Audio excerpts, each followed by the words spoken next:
गणेश भगवान की जय। चैत कृष्ण एकादशी व्रत कथा। पाप मोचनी एकादशी।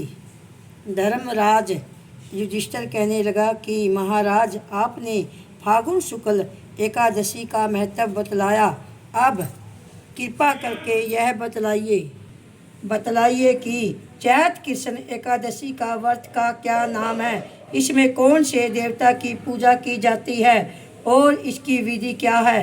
कृष्ण भगवान कहने लगे कि हे राजन, यही प्रश्न एक समय राजा मादंता ने लोमेश ऋषि से किया था और जो कुछ उन्होंने उत्तर दिया था सो वही तुमसे कहता हूँ। लोमेश ऋषि कहने लगा कि हे राजन, इस एकादशी का नाम पाप मोचनी एकादशी है। अब मैं इसकी कथा कहता हूँ, सुनो। प्राचीन समय में कुबेर का चैतरथ नाम का एक वन था। उसमें गदुआ की कन्या किन्नरों के साथ विहार करती थी। वहाँ अनेक प्रकार के पुष्प खिले रहे थे। उसी वन में अनेक ऋषि तपस्या करते थे। स्वयं इंद्र भी चैत विशाख मास में देवताओं के सहित वहाँ आकर क्रीड़ा किया करते थे। वही अपने आश्रम में माधवी नाम की एक ऋषि भी तपस्या में संलग्न थे। वे शिव के भक्त थे। एक समय मंजू गोसा नाम की असुराएं ने उनको मोहित करने की विचार किया। वह ऋषि के भय के मारे समीप नहीं गई, वरना दूर बैठकर वाणी पर मधुर गीत गाने लगी। उसी समय कामदेव भी माधवी ऋषि को जीतने की चेष्टा की। उन्होंने उस सुंदर आसुराओं के मुंह को धनुष, कटाक्ष की डोरी, नेत्रों को धनुष की लचक, कुचक कुरी को बनाकर मंजघोष को सेनापति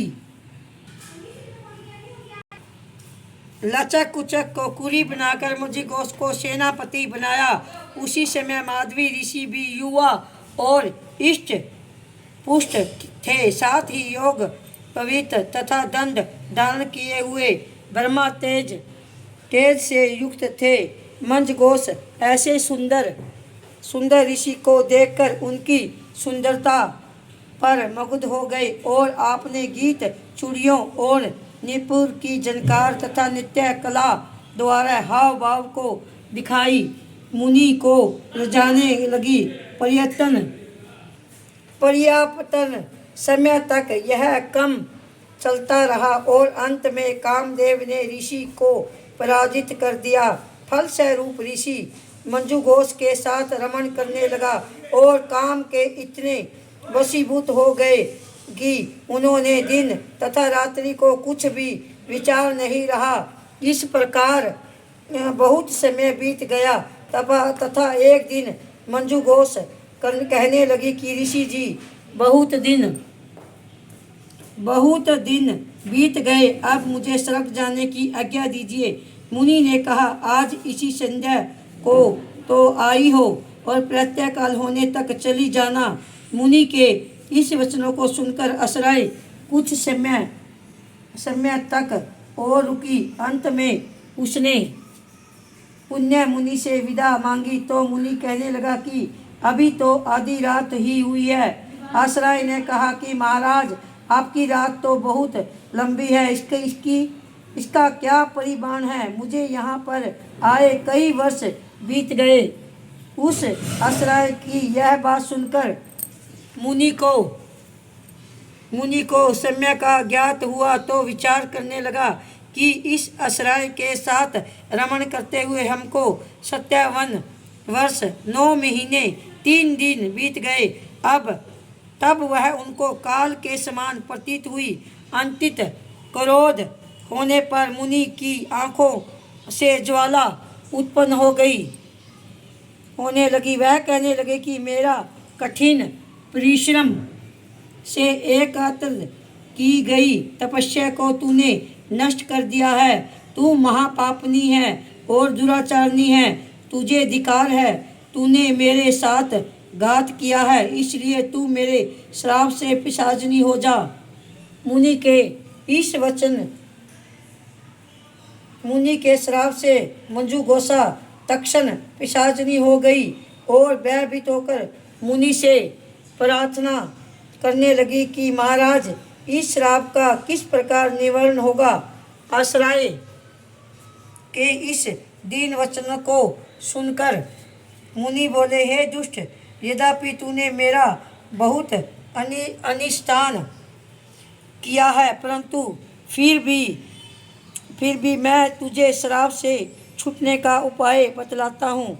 तूने चैत मास के कृष्ण पक्ष की एकादशी का नाम पाप मोचनी है और यह सब प्रकार के पापों का नाश करने वाली है। इसका व्रत करने से पिशाच योनि से मुक्त हो जाओगी। ऐसा कहकर माधवी ऋषि अपने पिता चमन ऋषि के आश्रम में चले गई। माधवी को देखकर चमन ऋषि कहने लगा कि अरे पुत्र, तूने ऐसा क्या किया है जिससे तेरा सारा पुण्य क्षीण हो गया है। माधवी कहने लगा कि पिताजी, मैंने असुरों के साथ रमण करके घोर पाप किया है। अब मैं आप इस पाप से छूटने का पश्चाताप मुझे बताइए। तब चमन ऋषि कहने लगा कि हे पुत्र, चैत मास की कृष्ण पक्ष की पाप मोचनी एकादशी का व्रत करने से सब पापों का नाश हो जाता है, इसलिए तुझे इस व्रत को करो। पिता की आज्ञा पाकर माधवी ऋषि ने भी इस व्रत को किया, जिससे सब पाप नष्ट हो गए और वह पवित्र हो गया। उधर मंजू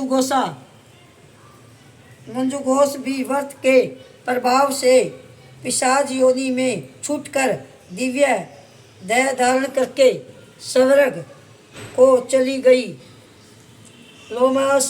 लोमेश ऋषि कहने लगा कि ही राजन, पाप मोचनी एकादशी के व्रत को करने से सब पाप नष्ट हो जाते हैं।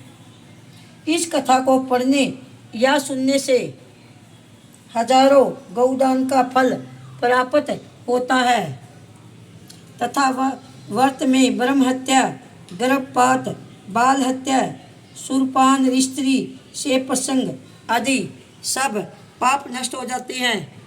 बोल पाप मोचनी एकादशी की जय। विष्णु भगवान की जय। लक्ष्मी माता की जय हो।